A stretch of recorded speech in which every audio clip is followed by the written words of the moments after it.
Hey everyone, welcome back.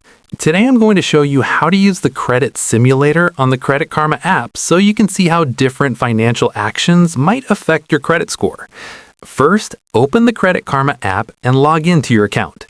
Once you're logged in, go to your dashboard and scroll until you find the Credit Tools or Score Tools section. Look for the option labeled Credit Simulator and tap on it. When the credit simulator opens, you'll see different scenarios you can choose from, such as paying down balances, opening a new account, or missing a payment. Select the scenario you want to explore, then adjust the options on the screen, like payment amounts or balances, to see how they could impact your credit score.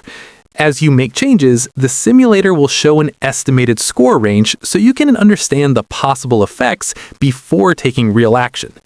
Once you're done exploring, you can exit the simulator and return to your dashboard.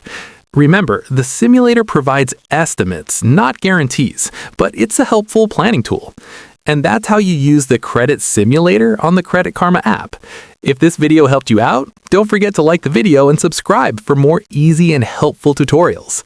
Thanks for watching, and I'll see you in the next one.